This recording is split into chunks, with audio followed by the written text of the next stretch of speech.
اعظم گڑھ سے تشریف لائے ہوئے مولانا محمد عمیر صدیق ندوی مدیر ماہنامہ معارف دارالمصنفین شبلی اکیڈمی، میں ان سے گزارش کر رہا ہوں تشریف لائیں اور اپنے مقالات یا اپنے تاثرات کا اظہار فرمائیں۔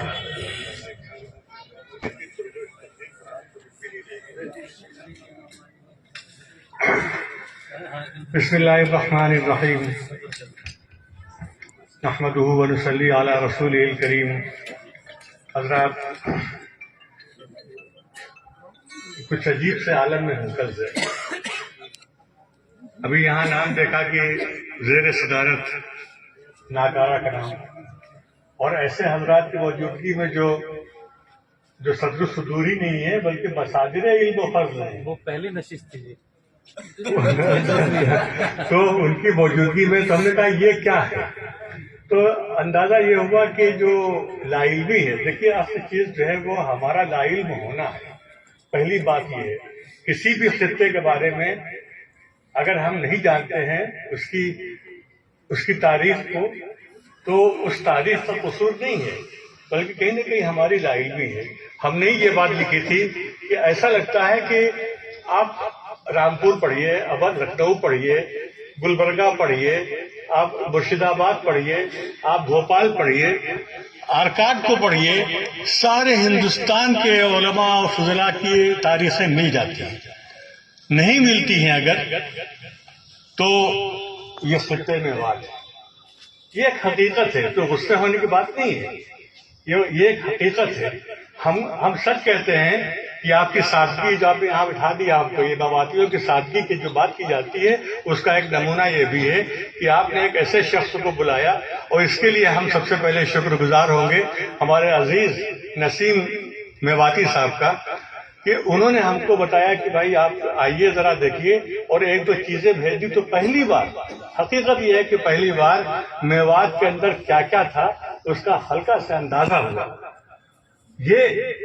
یہ میوات کے ساتھ ایسا کیوں ہوا؟ ہم نے ہمیشہ یہ سوال اٹھائے، ہم نے ان سے بھی کہا، ہمارے عزیز اور بھی ان سے جب گفتگو ہوتی تھی کبھی، تو ہم کہیں کہ میوات کا علاقہ اتنا، وحید الدین خان صاحب کی کتاب ہے میوات کا سفر، اس میں جگہ جگہ ان کے بارے میں اقوال نقل کیے ہیں کہ یہ اجڑ ہیں اور چور اچکے ہیں، بدماش، اور اس قسم کی باتیں کی جا رہی ہیں۔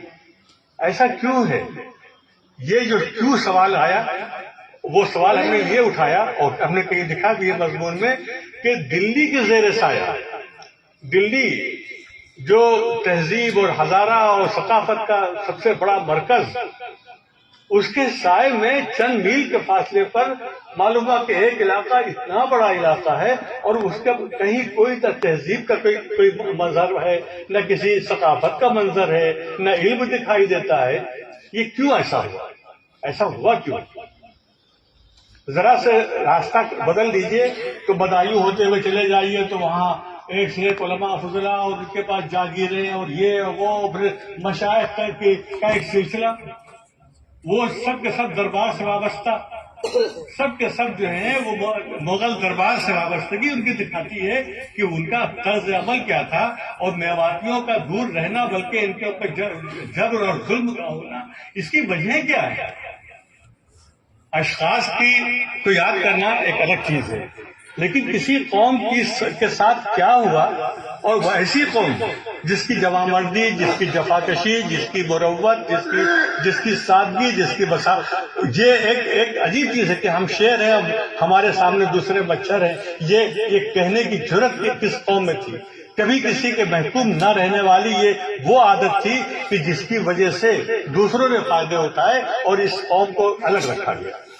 جو سچی بات ہے وہ یہ ہے، ورنہ یہ جو علاقہ ہے بھرتپور سے الور تک، ابھی ہم نے کہا نا کہ ہم نے جب سب سے پہلی بار جو ہے اگر جانا ہے، سب سے پہلی بار، بھائی بہت جاہل آدمی ہوں، مشتاق تجاروی کے نام سے، کہ ہم کو یہ تھا کہ تجارہ ہے کہ تجارہ ہے کہ تجارہ ہے، تو سمجھ میں نہیں آتا تھا، تو ان کے نام سے ہم نے میوات کے بارے میں جانا کہ میوات میں کوئی جگہ ہے، اور یہ علم ہوا اور اعتراف ہوا ہے ہمارے مخدوم، اللہ تعالیٰ آپ کی زندگی میں برکت دے، ہم سب کے سرپرست، اور صحیح کہا گیا میر کارواں ہمارے حکیم صاحب کہ آپ کی کتابوں سے یہ معلوم ہوا کہ اس کا اعتراف کیسے کیا جائے۔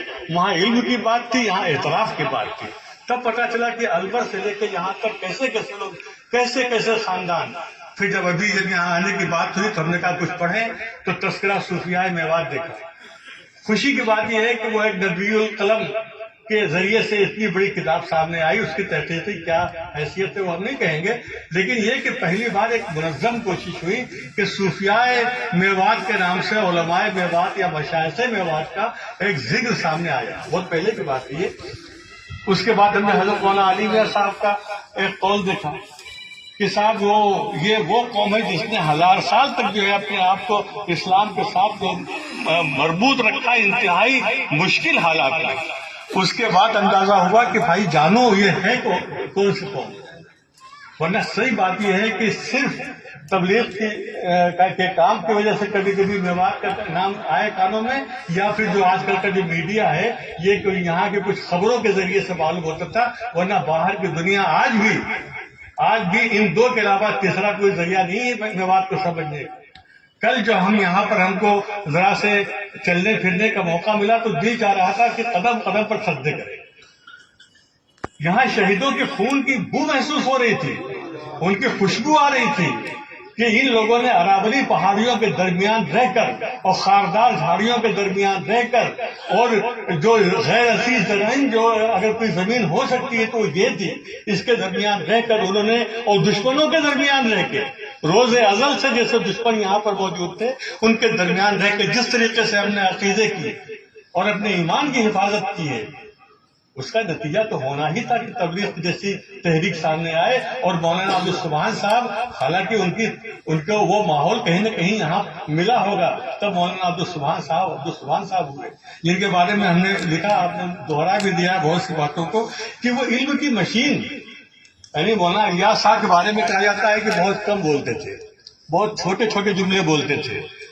اگر مولانا الیاس رحمۃ اللہ علیہ نے ان کو علم کی مشین کہا تو بہت کچھ کہہ دیا ہوگا، کارخانہ بنا دیا، ان کو علم کا کارخانہ بنا دیا. ایسے ہی ایک عبد القادر راکوری صاحب، مولانا عبد القادر راکوری رحمۃ اللہ علیہ فرماتے ہیں مولانا عبدالسبحان تو 1000 سال پہلے کی ارواح میں سے ایک روح. یہ جملہ کیا کہتا ہے؟ پورے میوات کی عظمت کو پورے ہندوستان کے اوپر چھا دیتا ہے. 1000 سال پہلے کی ارواح میں سے ایک روح. یہ چیزیں جو ہیں ہم کو نہیں معلوم تھی. اللہ تعالیٰ یہ ان بچوں کو اپنائے ندوہ ہیں، ندوی ہم بھی ہیں، شاید اسی نسبت سے انہوں نے بلایا. اور اگر دارالمصنفین کی نسبت ہے تو دارالمصنفین قائم اسی لیے ہوا تھا کہ ہم علوم اسلامیہ کے تمام خزانوں کو دنیا کے سامنے پیش کریں. تو اس کا بھی حق تھا کہ ہم یہاں آتے. ورنہ کل جو ہم نے دیکھا مولانا عبدالشکور صاحب ہے نا، یعنی ایک عجیب بات ہے کہ اس سرزمین پر علم حدیث سے تعلق رکھنے والے محدثین کہیں اور ہوتے نا، کسی ان ریاستوں میں ہوتے جو نوابوں اور بادشاہوں کے زیر اثر تھی، تو سب کے سب شیخ الحدیث ہوتے اور نامور شیخ الحدیث ہوتے. ہر جگہ علم حدیث کا ذکر ہے، چرچا. مولانا عبدالشکور صاحب سے جب ملاقات ہوئی تو ہم دنگ رہ گئے. ایسی سادہ شخصیت اور اتنی بڑی شخصیت، ان کے یہاں جو کہنا چاہیے کہ جو وہ مخطوطات ہیں، اللہ شاید کہیں نہیں ہو دنیا میں. اور ان کو کیسے کتنی حفاظت سے ایک ٹوٹی پھوٹی چارپائی پر ایک چادر پہ بیٹھے، یقین نہیں آتا ہے کہ یہ وہ شخص ہے کہ جنہوں نے جا کے حرم شریف پہ جا کے لوگوں کو سند دی ہے اپنی اجازت. یہ وہ لوگ ہیں جو یہاں پر موجود ہیں. ہمارے صدیق صاحب بیٹھے ہوئے ہیں. آج صبح پہلی کتاب ہماری کتاب سے سامنے آئی تو مئو کی یہ میوات کی تاریخ تھی. تو آپ نے جو محنت کی ہے وہ کمال کی ہے. جب سے دنیا انسانیت کا وجود پانی چاہیے تھا.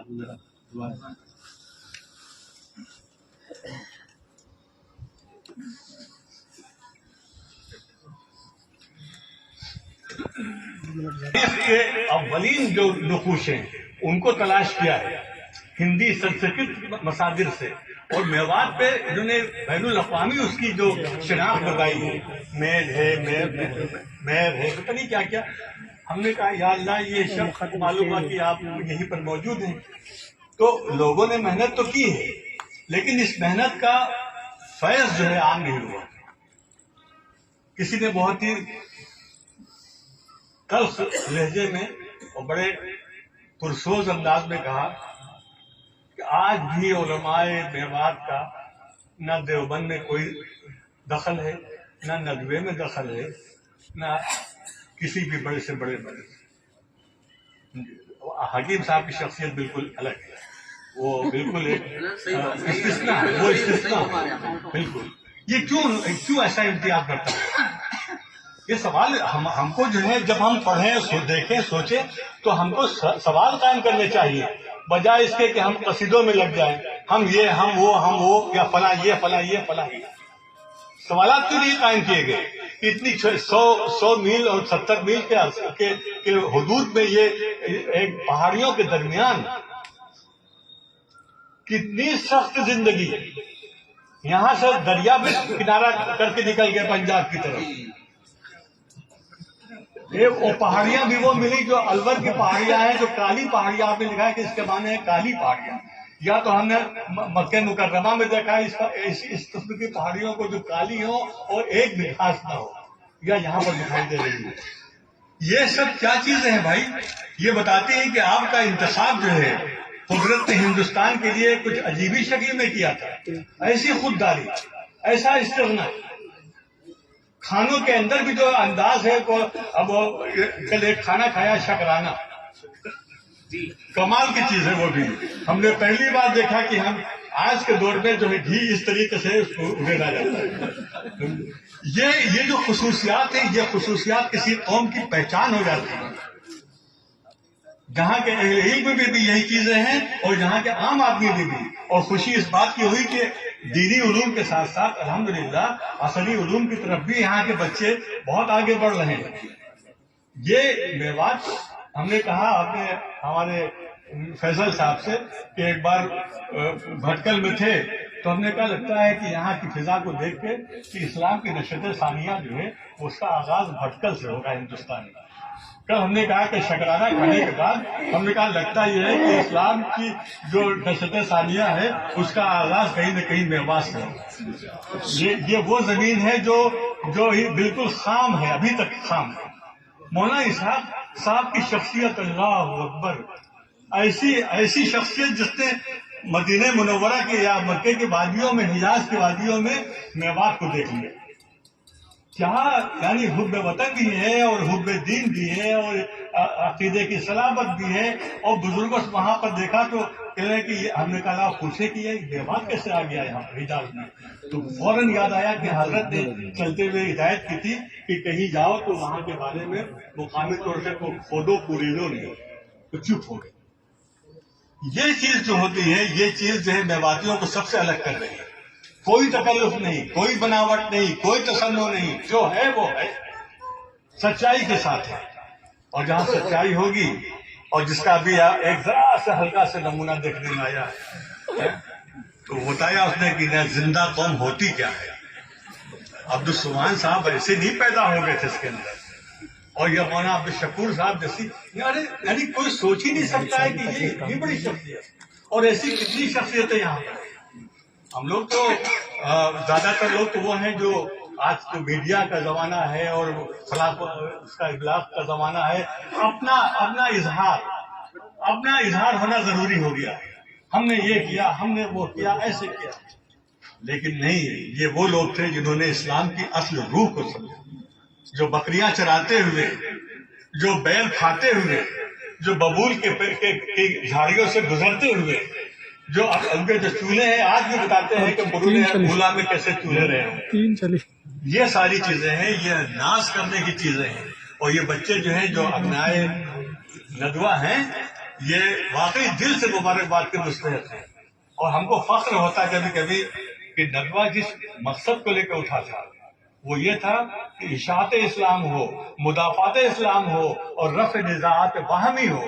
یہ 3 پیغاموں کا اثر کہیں نہ کہیں الحمدللہ پوری صدی میں دکھائی دیا ہے، اور آج اس کا سب سے بڑا نمونہ یہ ہے کہ کوئی کسی میں کوئی مسلکی یا اس قسم کا کوئی، سب مل کے کام کر رہے ہیں۔ بھائیوں، بہت ہو گئی، مختصر فرمائیں، لکھا ہے تو، لیکن دل کے جذبات یہ ہے، ہم تو ذرا سے مقرر ہیں نہیں، حضرت مولانا خالد صاحب کے طریقے سے علوم و معارف کے گوہر لٹا نہیں سکتے ہیں، لیکن یہ کہ جو باتیں دل میں ہیں، سچی باتیں ہیں، ان کو کہنے کا موقع ملا۔ اللہ تعالیٰ اگر ہم نے کچھ غلط بات کہی ہو، اللہ معاف فرمائے، اور اس خطے کو اللہ اسلام کی نشت ثانیہ کا نقطۂ آغاز بنا دے۔ پھر یہ شجاعت، آج اسی شجاعت، اسی دلیری اور اسی جوش کی ضرورت ہے، اور وہ دینی حمیت اور وہ علوم کے ساتھ وابستگی، وہ جو جس کی مثالیں یہاں کے بزرگوں نے پیش کی ہیں، اس کی ضرورت ہے۔ ان بچوں کو اللہ تعالیٰ کامیابی سے نوازے۔ بہت عمدہ کتاب بھی شائع کی ہے، اور یہ کام اب جاری ہوگا اور تیزی سے آگے بڑھے گا انشاءاللہ۔